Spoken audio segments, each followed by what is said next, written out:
Welcome to the Crowd Forecast News, episode 157 for October 16th, 2017. Today we will be discussing the 212th weekly report. If you haven't had a chance to take a look at this yet, just go to TimingResearch.com and you can download the PDF there. I have Matt Buckley back to host today, so I'm going to go ahead and turn it over to him. Awesome, David. I appreciate it, folks. Well, welcome aboard. Have a whole host of 500-pound heads, as David usually has for timing research here. My name is Matthew Buckley. You guys can call me Whiz for the rest of the day. That's a 10-drink minimum on how I earned that call sign, so we'll leave that alone for now. But a little bit more about me in a couple seconds here. Let me pull up the list of folks that we have on here. Fausto, I know you checked on, right? So Fausto, why don't you give us your executive summary, where you are right now and how you got there, my friend. Good to work with you again.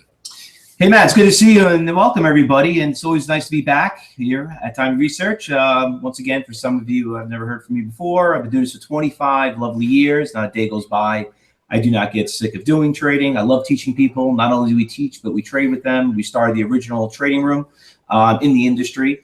And like I said, I specifically focus on day trading. I'm one of the original SOS bandits that started back in the early 90s.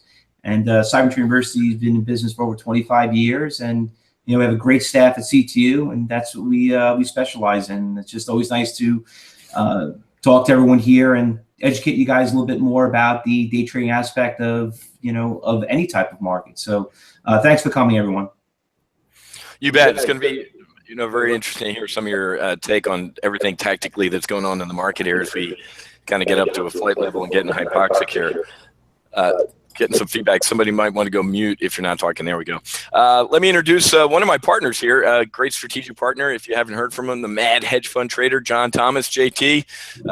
We only have an hour, so take 1 minute of your bio here and lay it on us and where you came from and what you do right now with the mad hedge fund trader.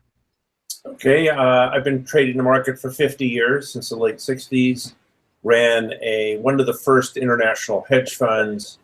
Got a huge return on that. Started Diary of a Mad Hedge Fund Trader 10 years ago, and it's been one of the top performing trade mentoring services in the industry. Currently running a trailing 12-month performance of 62%. We trade stocks, bonds, commodities, currencies, precious metals, energy, and real estate, looking for long and short plays on all of these. We also trade volatility, long and short. Lately, it's been more on the short side. And you can find me at www.madhedgefundtrader.com. Yep, looks like being short vol has been the trade year to date, but that, as we all know, we're playing musical chairs here. Eventually, that's going to stop, and in the blink of an eye, man, we could see a VIX going through the roof. So we'll talk about all this stuff. But John, welcome aboard. I'll see John here in a couple of weeks. John and I are actually doing a conference we can talk about in a little bit, but we'll be in Lake Tahoe in a couple of weeks if you want to join us. More on that soon here. Simon Klein, good to work with you again. Simon from TradeSmartForex.com. Give us your executive summary for the guests there, Simon. Hi, Matt. It's great to be back here again with you. Everyone can hear me okay? You bet. Loud and clear. Okay, excellent. So I'm the CEO of TradeSmart. TradeSmartForex.com is a website. I'm a professional trader. I've been trading for many years. I started my professional life at Credit Suisse in both London and New York, and that was in 1996. So just over 20 years ago. And I started TradeSmartForex.com with the view to helping traders through their development process of becoming a successful trader, from teaching them how to read the market to actually how to run a trading business professionally, and then mentoring them through every step of the process to become a successful trader. And we launched a few months ago our live trading room, and we're doing quite well in that. One of our members actually, in 1 month, we traded in August, and August is not the easiest month to trade, the summer months. Most traders take off July and August. And she actually did 25% return just following our trades in the trading room in August. So That's pretty good, man. Yeah, so usually you see that sell in May and go away, and then all the beautiful people come back from the Hamptons, in September. So yeah, August isn't usually that easy. So awesome, Simon. All right, well, welcome aboard. And Anka Metcalf, many of you have heard from. She's from TradeOutLoud.com. Anka, now you're living in South Florida, right? Yes, I think I'm just less than a mile from you. That's right. You and Susie have had lunch a couple times. We got to go out and we're going to go out this Friday again. So yeah, life is good here. What can I say? That's awesome. Okay, so welcome everyone to the show. My name is Anka Metcalf, and I have been a professional independent trader for about 14 years. Give or take. And that means that for the last 14 years, basically, I've been trading my own account from my own home. Been trading for a living, day trading and swing trading. And prior to becoming a professional independent trader, I have 10 plus years in investment banking in Europe. I'm also the founder of TradeOutLoud.com, which is a trading education firm that is specialized in educating individuals how to day trade and swing trade the futures and the equities market. My trading edge is that I have developed a proprietary trading system over the years that is based on price support resistance, specific trigger times throughout the day, especially for day trading, specific price zones that are going to help with high odds trading, chart synchronicity, a strict set of trading rules, because without rules, we're not going anywhere, and a 10-point scoring system that still enables me and all my traders to identify trades with ease. And we also provide coaching and other trading signal services. And feel free to visit us on our website, TradeOutLoud.com, if you want to hear more information. Awesome, Anka. Welcome. Yeah, so John, I think I'm going to have a cocktail with Anka before you, man. So sorry the Marines lose again. But ladies and gentlemen, many of you know me. My name's Matthew Buckley. My call sign's Whiz. That's a 10-drink minimum, unfortunately, to get the story behind that, or maybe a demonstration. Flew the Hornet for 15 years for the Navy, graduated from the Navy Fighter Weapons School that many of you know as Top Gun. Flew some combat missions over Iraq, got to fly in a MiG over Pakistan, got to fly with the Blues. Lot of good stuff. Short story long, I taught myself how to trade equity options in the early 90s, before Al Gore invented the internet. I mean, literally, I remember going to the library on base, if you can believe it, and checking out books on options. They used to have libraries. I applied everything I was learning flying a fighter aircraft to trading, having a strategy, implementing tactics, contingency planning, meaning, knowing, saying what if this trade works out, what if it doesn't work out, not putting any emotions behind it, and managing risk. A lot of people sitting there going, okay, this guy flew off aircraft carriers. It's, one of the riskiest jobs in the world. He's going to preach to me about risk. Yeah. Some people might say I love myself too much to get killed, but that's part of it. But we also want to win. I like to say at Top Gun Options that trading is a form of combat. Somebody's going to win and somebody's going to lose. And which side do you want to get on? So why wouldn't you use those same methodologies? Well, eventually I popped up on the radar because my returns were so good and my take on business and trading. I popped up on the radar of the largest volatility arbitrage options for equity options firm in the world. Peak 6 Investments, headquartered right there in the Chicago Board of Trade. I'd be lying to you if I didn't tell you I felt like Valentine in trading places. But eventually I was the managing director of strategy, and also was the founder and CEO of the Options News Network. So we shot on the floor of the CBO and the CBOT every day. It was kind of the CNBC for options, because as we know, besides John and Pete, if you're an options trader, they kind of pay lip service to us in the options world. So that's me. I'm Whiz, and folks, let's just we'll keep that batting order. Fausto, what's that? Sorry, did Fausto do his introduction? Yeah. Oh, okay. Sorry, I'll give him the mic again if Fausto has more to say. But yeah, he's gonna kick us off here. But we'll stick with Fausto, JT, Simon, and Anka in that batting order as we go through our report here. So, Fausto, over to you, my friend. I like combining like questions 1 through 3 all together because they're all kind of the same, and that leaves us time to talk about some tactical, actionable trades, and especially with what's going on in this market, man. This is, it's nuts. When the Wall Street Journal article today, what was the title? Stocks rally hits fever pitch as global markets touch fresh highs. So Fausto, questions 1 through 3. Where do you think the market closes on Friday based on today's open, higher or lower? What's your delta of that happening, and what's on your radar for the week, my friend? Well, Matt, I mean, I've been on with you so many times, and I told you I've been bull this whole time. You're talking 2 ideologies of presidencies that came in, and it's just things have changed substantially regarding about regulations and taxes and changing the tax code, everything. So I've been bullish ever since. And listen, we're less than 70 points away from 23,000. Was it the 23,000 on the Dow? So I mean, I've been a big fan and then not only that, I haven't been on since we had the hurricanes and everything. So a lot of the car stocks have been doing great. I think I told you guys about Ferrari. I've been a big fan of that one. It's been very bullish. Fiat also has been doing really well. Home Depot's doing pretty well. But overall, listen, anybody could throw a dart at the Wall Street Journal and brag and say how great they're doing.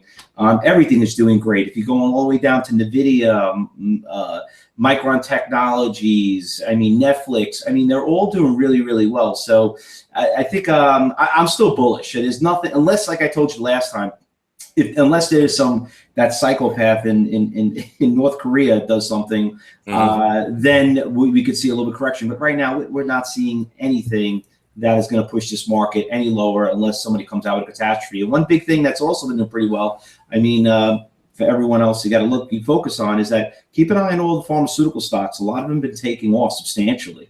There's been a lot of pharmaceuticals been doing really, really well. So been a big focus on those. But at the end of the week, I'm still bullish. Did you see what the hell happened?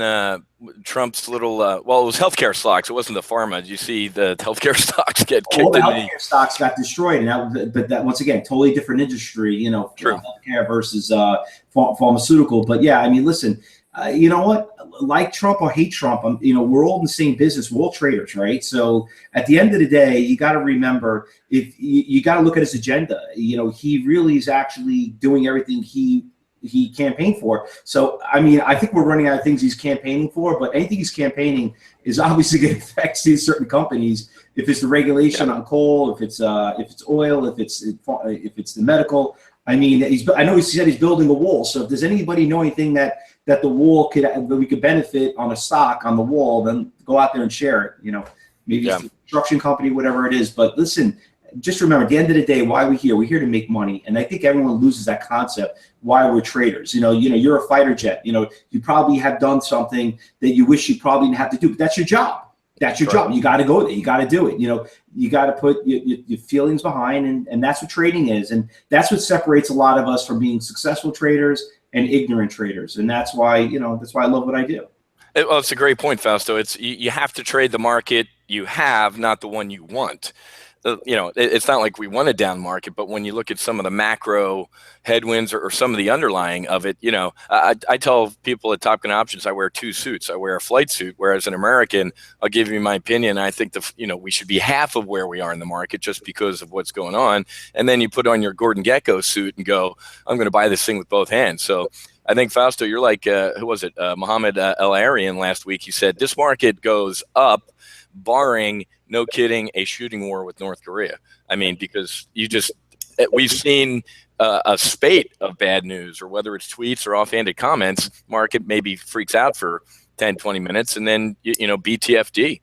So, okay, man, good point. Yeah, I just want to add one last thing to that regarding about the North Korea thing is that people are like, well, why do you think North Korea could bring the market down? Well, I'll tell you what, if you knew there was something attached to you, don't you want your cash being cash? If you were here back in 2008, we had the financial crisis. The one thing they were petrified, everybody was like, they would go to the bank and take their cash out. And that's what they were trying to prevent. And actually they did that because I have a lot of friends that are Greek. And they did that in Greece with everyone. They limited everyone can't take X amount of money out of Greece because of financial crisis. So regarding about the North Korea situation, it's not that North Korea is going to regarding they're going to kill the stock market. So everyone's going to probably hit the sell button and say, I want my cash. I don't know what's going to happen. I don't know how bad it is. And that's the catastrophe that you focus on. But other than that, there's no news that's going to make this market go lower than that.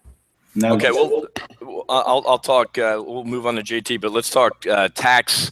The Trump's tax plan. If that thing ends up being like the Obamacare implosion, because short of war with Korea, I mean, if he fumbles this, man. But JT, let's move on to you, my friend. By the end of the week, market higher, lower.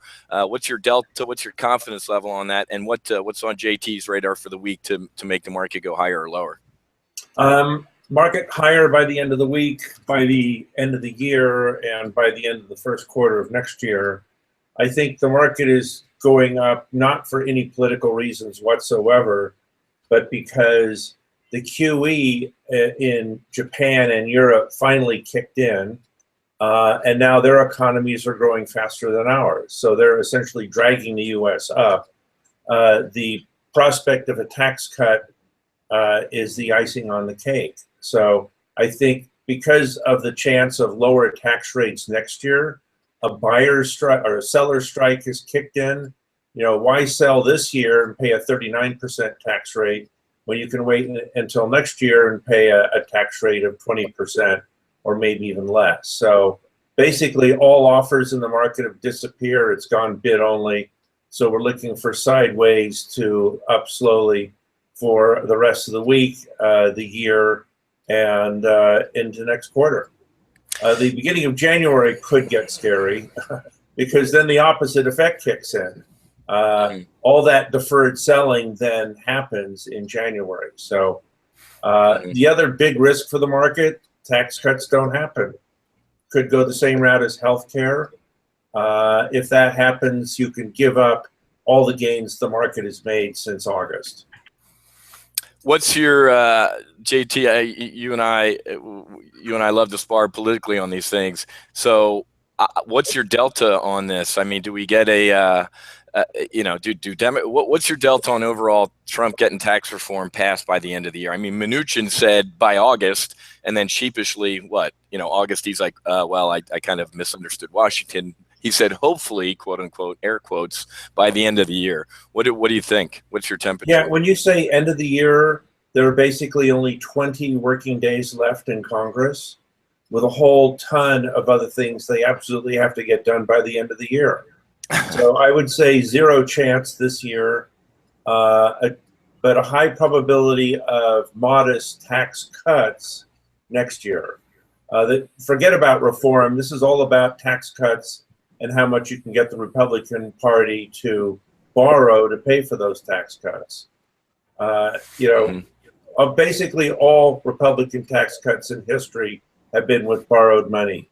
Reagan's tax cuts borrowed from the Japanese, Bush tax cuts borrowed from the Chinese, and who the next bunch of lenders to us will be at 2.2% is anyone's guess. But they will be borrowed. There's absolutely no chance any of these things are going to pay for themselves. No, well, zero. Well, we'll always rely on our bankers overseas, known as China and Japan. Well, I'll bring up the debt ceiling. Don't forget, everybody needs to remember that Trump kind of outflanked his own. No, you had it right the first time. Outflunked. Yeah, outflunked.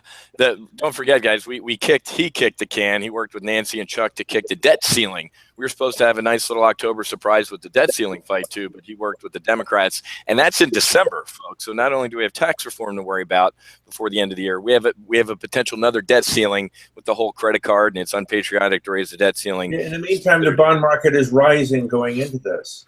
Correct. Well, everything's rising, which is part of the problem here. So, Simon, over to you, my friend. What are you looking at on your radar this week? What do you think the market ends up by Friday? And what's your probability? What's your delta on that? Well, as I said, like 6 months ago, and for the past 6 months, and basically the whole of this year, the market's been going up. So we're still trending up on the monthly chart and the weekly chart, moving a little bit sideways on the daily chart at the moment, but again, the trend is your friend until the bend in the end. So keep going on the long side until the trend changes. So I'd say higher for the time being, even though we could get potentially a little pullback. I mean, there's definitely room to drop a little bit now on the weekly chart to get a pullback and then continue potentially going higher. I was projecting a move up. I'm looking at the E-minis to around 2,600 area. So I think we might get we may potentially get a move up to that area and then maybe a pullback from there. Yeah, 2,600 is my target for the year end. Yeah, I've been mentioning that like at the beginning of the year already. We said that in our trading Same room. here. And that's just like a kind of almost like a measured move from the previous leg of the move on the monthly chart. Kind of looks like when you don't have any other reference point, then you can kind of just project forward what it did beforehand. Correct. I mean, when you take it, we'll all pull up our charts here soon, but when you take a look at that chart, the S&P 500, I mean, there was a level off and maybe a head fake to the down, and then here we go with this rip your face off rally that's just, feeling so hypoxic right now. But we'll get to that in a couple seconds. Anka, how you feeling about the week? Higher, lower? What's on your radar, and what's your probability? I couldn't agree more with John. He took the words right out of my mouth. I am very bullish into the end of the year. Let's not forget that this is the fourth quarter. It's a very powerful quarter. We're just beginning earnings season right now, and as this week is going to unfold, it's just the results are going to come in. I think it's not an easy market to trade. People and traders, especially that are not accustomed to breakouts, they're the ones that are waiting for the steeper pullbacks. We've seen that shallow pullback, steeper pullback. Everything has been bought. 2,600 is also my projected target, and actually 2,620 is my final target for the year. For the S&P, but at the rate it is going, like, we don't really know. It may get there by the end of November. So we're going to have to see what's going on. So I am very bullish on the market. I have been bullish actually since 2012, and it's been ridiculously bullish. So a lot of times I've been invited to other shows as well, and it was pretty challenging to talk about the bull market and bull market. I was always bullish. I always have long trades on my hand. And we actually have, some portfolios that prove the dates that we bought and the dates that we started accumulating certain stocks. In terms of futures for day traders, I think it's a little bit tricky because we have some rallies that are happening on low volume in the Asian market and also in the European markets, and it's very difficult for the New York trader to actually have a handle on these. They're very, very whippy, and at times what I've noticed is that it's almost like you don't have to have a stop in because you're going to get washed out by one of those shakeout bars. Just look at the higher time frame and zoom out a little bit towards the hourly time frame. And this is what I'm doing right now with my day trading, because I'm day trading futures and swing trading stocks. So a little bit choppier for the futures market. It has been a crazy summer, very, very tough summer to trade. We are grinding higher, but if you look at the technical charts, sometimes small levels of support are being breached with a washout bar before they continue to the upside. So this has been the story throughout the summer and throughout this year. So yes, overall bullish, 2,600 for the target in S&P. 2,600. All right. So JT has a wing woman here. Here's what's on my radar for the week. Let me let's do some screen sharing here. If everybody's thinking alike, nobody's thinking here. Real quick, everybody, make sure you go mute because I'm sounding like a DJ here. Having a lot of buddies still up in a very big building up in Washington. I get a lot of intel that a lot of other people don't necessarily do it. Not that anybody's breaking rules. It's just because I call CNBC Comedy Central, folks. Just because they ain't talking about it doesn't mean it's not happening. There's a lot of look at article number 5 down here. It's U.S. military to begin drills to evacuate Americans from South Korea. We have a lot of war games going on this week. U.S. Special Forces deploy decapitation teams to South Korea. If you don't know what that means, you can probably figure out what that word means. So my job, at least as a portfolio manager at Top Gun Options, is to scare the hell out of you. So my strategic mindset right now is cautiously bullish. Like if Fausto and I were hitting the ball around, you have to trade the market you have, period. This market bids higher. Every one of these pullbacks year to date, ladies and gentlemen, has been political. The one that was the funniest clown car already aged off the port side of the radar here. That was the first time the Republicans couldn't repeal Obamacare. Market implodes. This is the infamous Comey memo, which within 24 hours, most intelligent people figured out that he's either a felon or he's a felon, and the market recovered. Here's some Donald Trump Jr. stupidity and some North Korea stuff. Here's the fire and fury comment from the president, followed a week later by the president's a racist, and Steve Mnuchin and Gary Cohn must resign, which they didn't.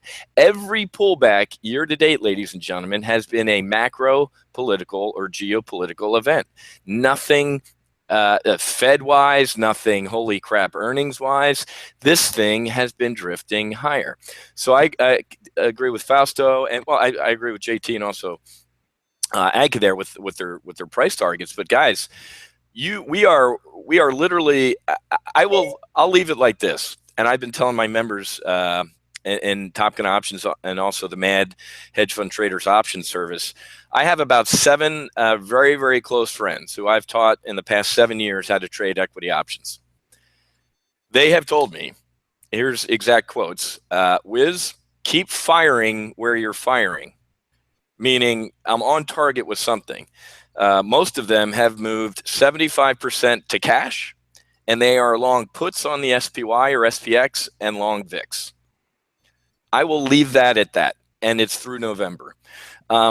So again, folks, we're all sitting here fat, dumb, and happy. They're yelling about, what's the pelts on the board and stuff like that. You're literally one breaking news segment away from the Dow being down 3,000 points. 4 million people dead in Seoul, South Korea within 10 minutes because there's 12,000 artillery pieces pointing at Seoul is a possibility.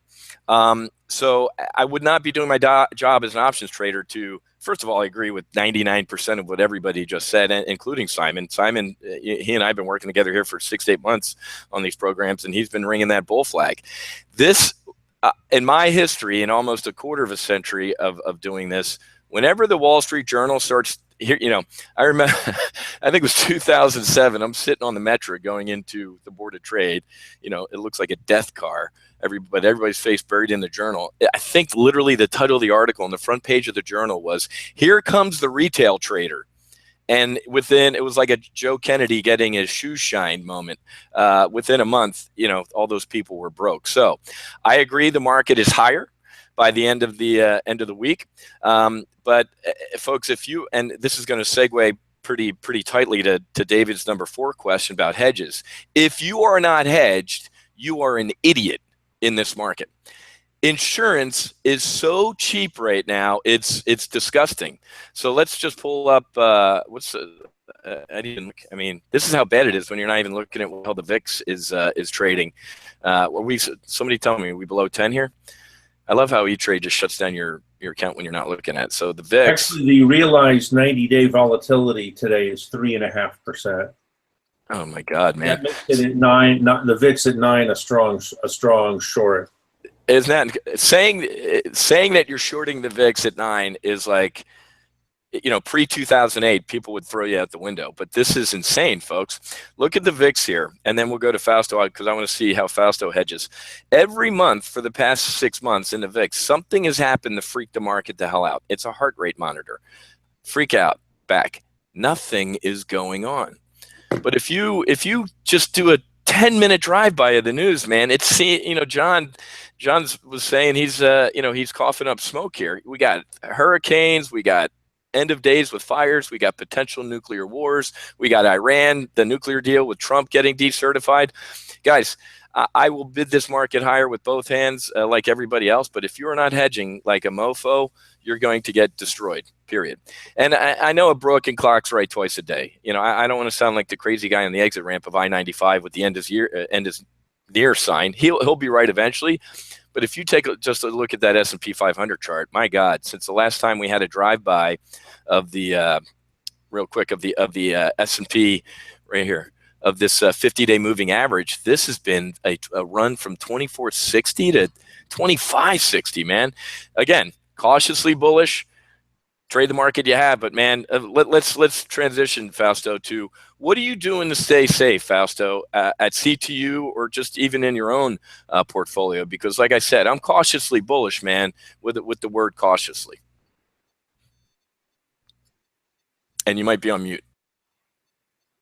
That's a great question, Matt. And I actually encountered that back in 2000 through the internet bubble. And I had a friend of mine that was so heavily invested. And just a quick little story about him.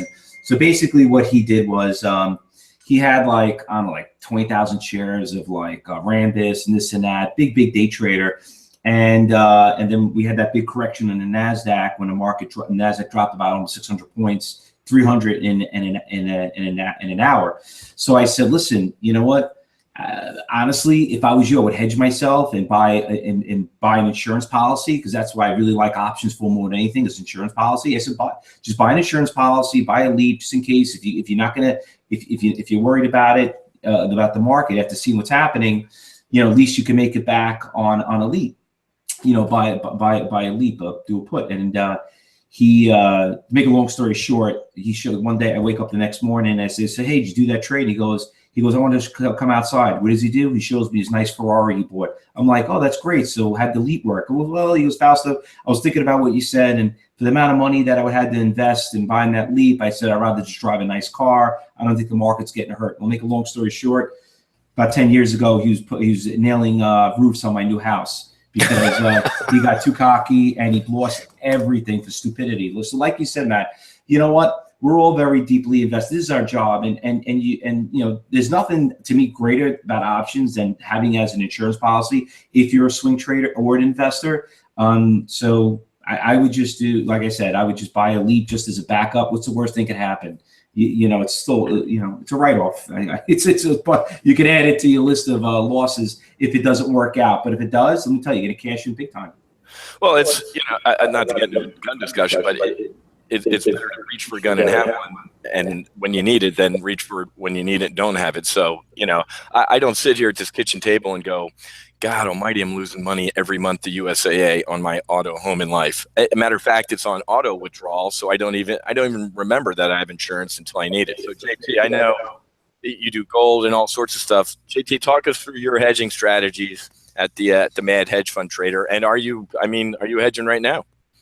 Well, you know, my philosophy is that you can go broke owning VIX until it turns. So the best hedge of all is cash.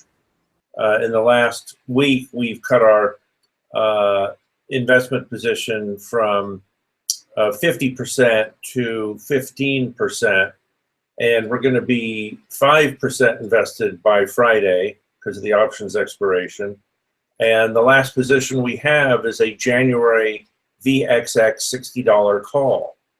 And even that we'll get rid of on the first serious fixed rally because that was to hedge all our other positions. So, you know, the best hedge of all is to have cash. And look, everybody's had fantastic years. It doesn't hurt to sit down every once in a while and smell the roses. There's no law that says that you have to trade every day of the year. And remember, cash itself has options value. So we do get the sudden $1,000 or $3,000 crash that Matt's talking about. And you're 100% cash, you've just made a fortune because you can buy everything then for pennies on the dollar. So that is my hedging philosophy. Talking about Korea, I don't think there's going to be a Korean war. I think it's going to be all talk. It's been all talk for the last 40 years. By the way, I'm probably the only guest today who's actually been to North Korea. I did go there to interview not the current leader's father, but his grandfather 40 years ago. And they have no capacity to make war whatsoever. There's not a single member of the North Korean military who has any combat experience, not one person. So I think it's all talk. And both leaders, Trump and Kim Jong-il, benefit from a war of words. You know, they boost their ratings in their own groups, and that works for both of them, and that'll continue. So I'm not a buyer of the war story here, which means Don't spend too much on those edges, and don't get scared out of the market, as so many people have been in the last several years. Well, I think it's a good point, John. I mean, none of us, obviously, nobody wants war. My issue is something goes bump in the night. I mean, what was it, 3 years ago, a North Korean submarine sank a South Korean ship, and like 100 guys died. Something goes bump in the night, it's all over. It doesn't matter. So you don't plan to have a car accident, but just like we're not planning to have or necessarily having a war with North Korea, but something goes bump in the night, guys. I mean, hell, what, an EP-3 in 2000, had a midair with a Chinese jet and it landed in China. So I'm hedging against that black swan event. But I don't know how the North Korean thing ends, but you got two dudes playing Mine's Bigger Than Yours, and I don't think either of them want to lose that. So it'll be interesting to see. So Simon, how about you, my friend? How do you what are your hedging strategies, and what are you doing currently in this market as we appear to never go down? Well, as JT said, cash. So I'm in swing trades when a few days up to a week, but most of the time I'm in cash if I'm not in a position. So that's the best hedge. When I take trades, I know already what what I'm risking on the trade. I know you can, with some flash crash, actually end up losing more because when your stop gets hit as the market order gets filled, you might get slippage. But that could happen in your favor as well. So, So that's primarily what I do. I could also be in a long-term position and hedge it with a short-term trade in the opposite direction as well. If for example, I'm in a long-term monthly uptrend and I'm going for there's a daily pullback, for example, on the short side. So I may be playing that on the short side in one of my accounts and on the long side in my other account. So that can hedge the pullback and you can still be long the overall position, but actually make money on the pullback. And so you're making on one as you're losing on the other, so to say. That's a great point, Simon. I came up with a word 2 or 3 months ago as I started to get creeped out and becoming cautiously bullish, called a trudge, because we all want to make money on a trade. That's trading 101. It's a trade, make money. With a hedge, I hate using the term lose money because, in my opinion, you never lose. It's like buying in the squadron. You never lose when you're buying for your buddies. You never lose money on a hedge. But people are like, well, Whiz, these puts I bought, they lost me. I'm like, how are your other positions? Your Jan 18, Jan 19s, your front. Well, they all printed money. Well, then you didn't lose money. And if you have that opinion of, well, I only made $7,000 instead of the 10, I wasted 3 on insurance, you're going to be an awful, awful investor, at least in my opinion. So I came up with a word called a trudge because these hedges might actually make money if and when this thing decides to go south. But it's a great point, Simon. So Anka, how about you? Something else on the hedging front, Matt. If sure, you go ahead. Have to hedge, if you have a long portfolio, you can't sell for regulatory reasons, or you don't want to pay the taxes this year, then go, look at the VXX, go long dated out 3 to 6 months so the time decay doesn't kill you, and go out of the money. So we have the $60 VXX calls, for example. So when you do get a pop in VIX, you get an outsized move in the deep out of the money. So that's where you get your biggest moves. And then third, go small, just put on like a 5% position. So if it does go to zero, you don't get wiped out. It doesn't cost you a lot of money. Great point. Concur with all of that. Very well said. Anka, how are you hedging? Do you hedge, or how are you hedging in this market? Okay, so basically what I do is I'm a day trader, so I trade on a day-to-day basis, whatever the market opportunity, whatever we have, whatever opportunity the market has at that specific day. I take it one day at a time for my day trading, especially in futures. And when it comes to swing trading, I literally don't hedge. And what I do is I trail very tight. So if I'm up very big in a position, I trail it very, very tight. So that's what I do. On the first sign of reversal, I'm out of the trade. I just benefit from that swing, because for me, it's not about capturing the low and the highs, about capturing the portion, the big, nice portion of the swing. And if I capture that big, nice portion of the swing at the first sign of reversal, I'm out. I'm waiting patiently for the pullback. I'm setting alerts. If those pullbacks should happen, another reversal that goes back to the upside, I'm going to get back in and use that pivot low for the stop. So not hedging, but I'm carefully monitoring all my positions.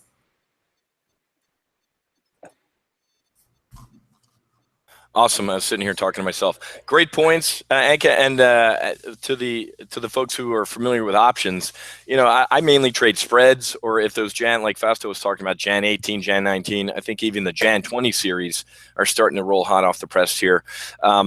When you're trading options, never, ever, naked's a great term in other areas. You never want to be naked. So by definition, spreads in and of themselves are hedged. You do a bear call spread, bull put spread, long call diagonal with a protective put.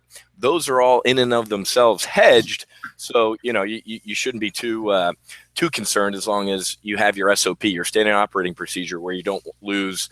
You're not all in on one trade. I have an SOP based on our $100,000 model portfolios of not wanting to risk more than $5,000, 5% on any one trade. Why? That's me. That's my SOP. You could be 2.5, you could be 10, you could be whatever. So in and of themselves, those hedges are hedged, or no, those positions are hedged. You guys can, like I said, I'm cautiously bullish, but just based on, where I am. And like I said, when I got guys telling me, hey man, I'm all in cash and these people work in a big 5-sided building, I want to be wrong. I told John, I told a lot of our members, we're still put on some we're still trading some front months, albeit a lot more tactically. But, I told my folks, I said, I want to be sitting in our conference in Lake Tahoe and I want to be wrong that something bad happens. I couldn't be more pleased if that happens. But I'm trying to find where that one article was. I had a link from or an article a memo from SecDef to the military, to all the forces, and it's this third paragraph just captured everything from North Korea to Iran to ISIS and a newfound Russia, who is just coming on strong.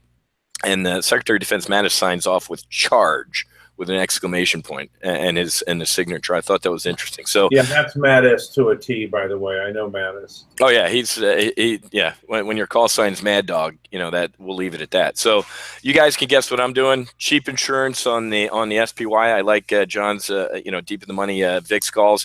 It can't hurt. And if you're going to sit there like Fausto's buddy who's doing Roos now, when you're like, the time to hedge, when's the best time to hedge?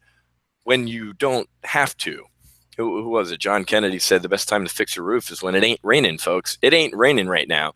But looking back in our history, from whether it was 9/11, the financial tsunami that hit, the dot-com bubble. I mean, I read a Goldman Sachs piece last week that's like, this is stupid. Goldman Sachs it's like a Twinkie and a cockroach. It'll survive a nuclear war and it'll probably profit off it. But the blue bloods are starting to really, really get a little nervous. And never forget, folks, that the number one buyer of the S&P 500, when I ask this, people are like the Fed, China, it's all the wrong answers. The number one buyer of the S&P 500 for the past 2 years has been the S&P 500, period. Low interest rates, cheap money. Steve Wynn, for God's sakes, last year he's like, it feels un-American, but when I can borrow billions for a couple $100 million, why wouldn't I? So all these, remember, folks, this is either they run out of shares to buy back or they run out of cash to buy back. Just keep an eye on all this stuff too. Another reason the market's getting bid higher is because they're buying it. So that works. As long as you know when the music stops. So I'm long VIX out to November. I'm long puts on the out to November as well. And again, my 7 buddies who I taught to trade options, who are like, hey man, you're targeting your fire effectively, and they leave it at that and tell me what they're trading right now. I just want to pass that along. So again, cautiously bullish to the upside, but man, the big cautiously word is bold, italicized, and underlined. And again, I nailed the Trump election. I nailed the rally. This is one I want to be wrong on. I'd love to be wrong because that means my Jan 19, my Jan 20 positions are fine and they're printing money. So, all right. And that's one thing I wanted to share for this week, on my tactical radar is where is it? Wednesday? wherever it is. Sometime this week, China's coming out with their data. In the old days, here it is, China's GDP, industrial production, their fixed asset investment, this used to, and the retail sales. In the old days, this used to move the markets. It used to, if the Chinese GDP was a miss, sitting here on the couch watching, Wednesday college football at night, I'd be like, holy crap, the futures are down. So in the old days, we used to care about China's GDP and these type of numbers, but it almost seems like Fausto was saying, you can't keep this market down. But there's a couple Fed lieutenants speaking this week, Doves and Hawks, and in the old days, these folks used to potentially move the markets too. But I don't, as far as tactically, I really don't. Janet's speaking monetary policy since the financial crisis. Well, there you go. But it's Friday night, so Janet's speaking on a Friday night. That'll be a victory lap. Yeah, exactly. But all right, guys, about 11 minutes left. We started a little bit late, but I want to get a nice, good tactical, or for that matter, a strategic long-term trade out of you folks, because I respect you as well. So Fausto, lay it on us, man. What are you looking at tactically? Since I know you're a very tactical trader, throw us a bone here, man.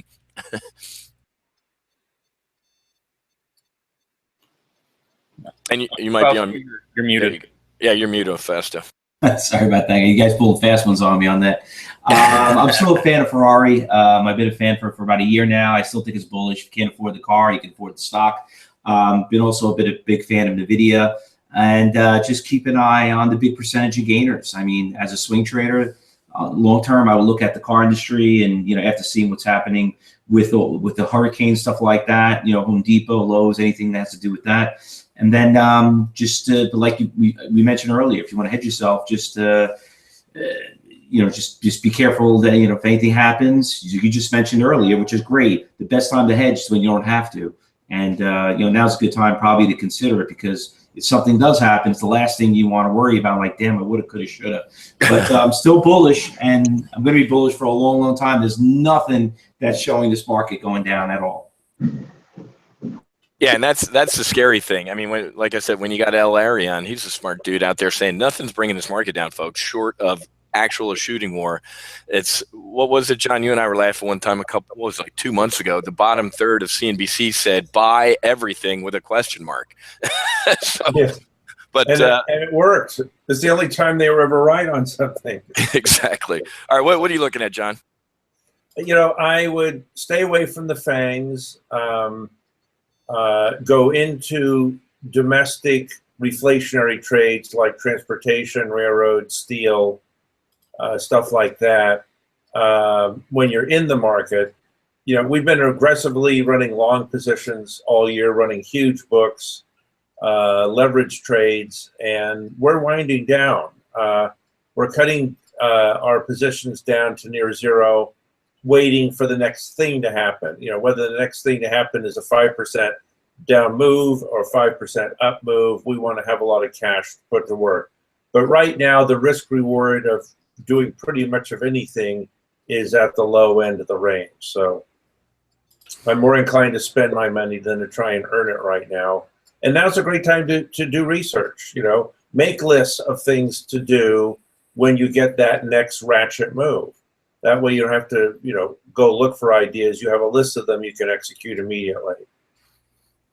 Sounds good, my friend. And Simon, how about you? A good trade you're looking at right now? Yeah, I like that, JT. Good idea.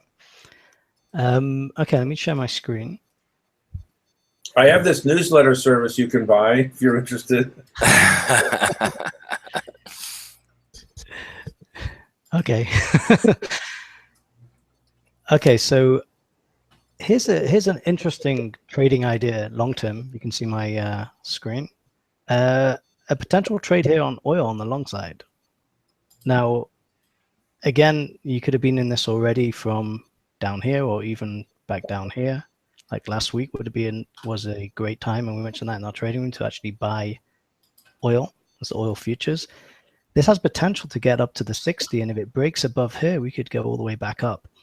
There's room to move all the way back up again. So there's a potential, and the reward to risk is kind of there. Risk is very small at the moment for potential move, all the way back up to 100 if it breaks over the 60. So that's one thing. And another trade idea, again, long-term trade, and I've talked about this one before. We picked the first leg of this up this one. We talked about this on this show when this was setting up on the day, and that was the move we got. And for the second leg of this, again, this is broken above this base over here on the monthly charts. It's the Aussie dollar. It's pulling back. If this holds here and breaks above this level, we've got room to move up to this level over here around 87, 0.87, and then potentially all the way up to this area. So these are two potential long-term trades if they set up right. These are ones that you can hold potentially for a few months. I like it, man. Very well said, well presented. And Anka, how about you? Make sure have a good time on Friday. I think I'm gonna have to try and crash wherever you guys are. Yeah, that'll be fun. Okay, so just a little recap. Last time when we talked, when I was with you guys on air, we talked about copper, and I had a copper trade as my swing trade idea, and I said that I like it over $3. I'm sharing the screen here for those of you that are watching. So this is what I was watching here, the $3 area. Obviously it's trading right now, new highs, 3.2595. I'm out of the trade, so I'm not in this trade anymore because I've trailed it really, really tight. So I got out around here at 312, but nonetheless, it had a really nice rally. It may continue a little higher. So if you guys are still in the trade, make sure that you trail in. And what I would do, I would just put a trail stop at 20 or so you don't give any profits back. So like John said earlier, we're literally on the same page. It's like, it's unbelievable. And again, you know, I'm looking at smaller positions. I think that the market is really exhausted at this point. I'm going to watch some earnings. I'm going to watch for some shallow pullbacks, for other opportunities. One of the stocks actually that caught my attention, and careful here because this is going to have earnings and it's going to happen very, very soon. But I'm watching a break of Facebook right here. And this is 175 level. I'm waiting for this level to test. And this is a very sloppy range that we have, but this may be a breakout that may bring higher numbers of 180 and all the way. We might even see 185. And even more by the end of the year. So this is going to be on my watch for a possible swing trade as well. So this is my idea for the week. Excellent. Very well presented. Mine, folks, is a little bit of an emerging market. Again, after scaring the hell out of people and trying to scare you into getting hedged and everything like that, you gotta, one more time, you gotta trade the market you have, not the one you want.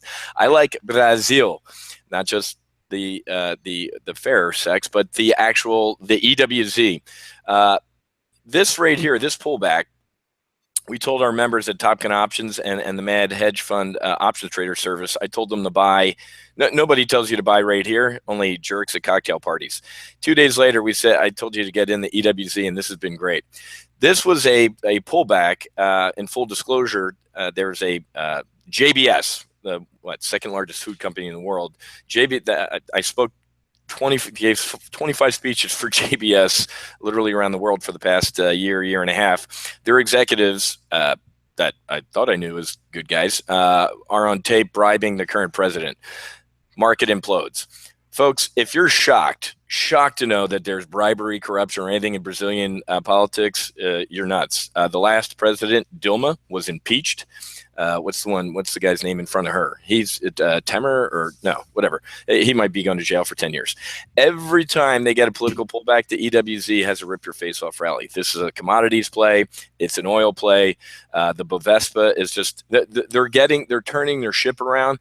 I still think the EWZ is a great trade, even after we've had this rip your face off rally. I'm waiting for the or actually the D19s or the Jan 20s to start rolling off the press here, but a long call diagonal. I fly out in my time machine as fast as I can, not in my Hornet.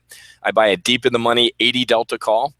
I buy a protective put that's 20% currently under the stock price. It reduces my haircut, but it's also a disaster put. I never went flying without an injection seat in the Hornet.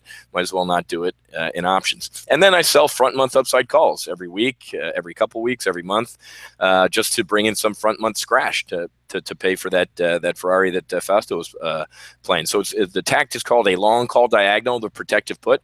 And if you just if you only do long call diagonals on stuff you believe is going to be around in a year and a half, 2 years, you don't do it on Fred's tire store chain that goes public. So nice solid long call diagonals on Apple and XLK. I agree with John real briefly though on the FANGs. The FANGs have turned a little toxic now, especially in a political environment.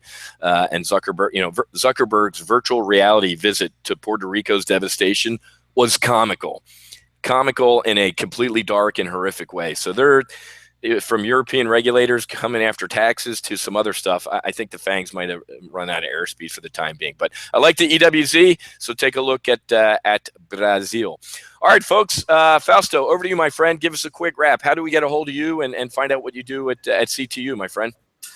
Well, guys, thanks for everybody coming and listening in. Once again, I'm president and founder of Cybertrain University. Been doing this for 25 years, one of the original sales bandits at Cybertrain University. And if you want to learn a little bit about day trading and be involved in one of the original trading rooms in the industry, feel free to come and visit us at cybertrainuniversity.com. We have a trial for $19. If you don't like it, I'll give you money back. But at least you get to see what trading's about. Don't look at me, look at the traders in the room, see how they work on their behalf. And then, like I said, if you like what you see, and hopefully you can come join the team. If not, hopefully you can learn from someone else. But one very important thing I tell everyone here, there's some great presenters in here. You should try a little bit of everything from everyone. If it's Forex, futures, options, stocks, day trading, swing trading. And you need to experiment and see what you like first and then go from there. But just be very important. Don't be, like I always say, if you think education is expensive, try ignorance. It's the cheapest trade you can make. So thanks for having me, guys. Look forward to the next one. You bet, Fausto. Good working with my friend. JT. Hey, John Thomas here with the Mad Hedge Fund Trader. You can find me at madhedgefundtrader.com. We have a daily research newsletter. We have a trade alert service, issue about 250 trade alerts a year. This year we're up 62%. It's to die for. We also have strategy luncheons and conferences around the world.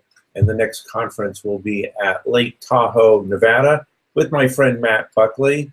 Great 2-day educational conference in a beautiful setting. And we're even getting a foot of snow on Thursday. So you might want to bring your skis. So madhedgefundtrader.com. Look forward to working with you. That's awesome, JT. Yeah, we'll see you in a couple weeks. Really looking forward to it. Simon, how do we get a hold of you and what you do? Hi, you can get a hold of me at tradesmartforex.com. You can send me an email, simon@tradesmartforex.com. Here's the website. You can sign up here, and there's some free videos training about how to build a profitable trading strategy step by step if you want. I put out every week a blog, a video on where's the dollar going next. We analyze the options of what's likely to happen, and most of the time it plays out according to what we put out in those videos. I have a live trading room. You can come and join that as well if you like. And tomorrow, you can sign up for this as well. I'm doing a live market analysis using supply and demand. So again, you can go to my website and there's a link over here of upcoming webinars. So tomorrow night or tomorrow afternoon, depending where you're on the world, at 1 p.m. Eastern time, you feel free to come and join, and you'll learn all about supply and demand and how to find high probability trades. So thank you very much again, Matt, for hosting this. Awesome, Simon. I appreciate it. Great working with you. Thanks, David, as well. Yeah, well, looking forward to the next round. Cheers. And Anka, well, where can we track you down before you break hearts Friday night? Okay, guys, you can find me at tradeoutloud.com. We also were offering for our special audience today only a 2-week trial for our futures day and swing trading program. This is a program for active day traders and swing traders for the futures market. If you want to find out more information on it, visit our website at tradeoutloud.com/trial. And we also are going to start our 10-day Power Income Day Trading Futures class. It's a live class. It starts next Monday, October 23rd. It is a 10-day class. It lasts till November 3rd with educational seminars, very comprehensive and intensive, where we teach our method. It's a complete system. If you have not traded before, this is the system that will teach you everything you need to know about the market and how to start generating an income in trading the futures market. And in the last week, we have a live trading lab where we put everything together and we trade live with our students. Thank you so much for having me here, David, and thank you so much for the wonderful company. Very educational as always. So I wish you all a great rest of the week. Awesome, Anka. Thank you. And folks, just real quick, this is easy, TopGunOptions.com. John and I will be hopefully skiing here in a couple weeks. But speaking of skiing, you can just head to the homepage here, TopGunOptions.com. Beginner, intermediate, advanced. We do different portfolios based on skill, because not one size fits all. You got a hammer, everything looks like a nail. That ain't how we work. We have accelerated retirement portfolio. We have a nice weekly options. Well, weekly options would be more advanced, but right down the fairway, we have what's called a primary live trade brief and urgent alert service as well. So we do live trading, and like Fausto said, man, I recommend you step up to the buffet. Just not. I hear horror stories of all the time of, oh, I dropped anchor with this guy or this lady for years, and well, really go out and do a little bit of due diligence and go try some stuff, and the folks that you heard today. But appreciate it, David. JT, I'll see you here in a couple weeks. I will bring my my ski stuff just in case we do get some more slow, and looking forward to it. So David, over to you, my friend, and thanks for having me. I appreciate it. Yeah, thanks everyone. Great show. So just want to remind everyone watching, be sure to hit the YouTube subscribe button if you haven't yet to get updates on future shows. Also, be sure to join us tomorrow night, October 17th, 9 p.m. Eastern Time, for the 8th episode of Analyze Your Trade. Let's see, AJ Brown of TradingTrainer.com, Neil Batho of TraderReview.net, Michael Filiguera of LogicalSignals.com, and Dean Jenkins of Follow Me Trades will be on that episode. And you can always get the link to access the live shows by going to TimingResearch.com/live, and you can get the link for this show or the Analyze Your Trade. So I just want to thank my guests again for this week. Fausto Pugliese of CyberTradingUniversity.com, John Thomas of MadHedgeFundTrader.com, Simon Klein of TradeSmartForex.com, Anka Metcalf of TradeOutLoud.com, and Matt Buckley of TopGunOptions.com. Thanks, everyone. Thanks, David. We'll see you. We'll see you. Thank you.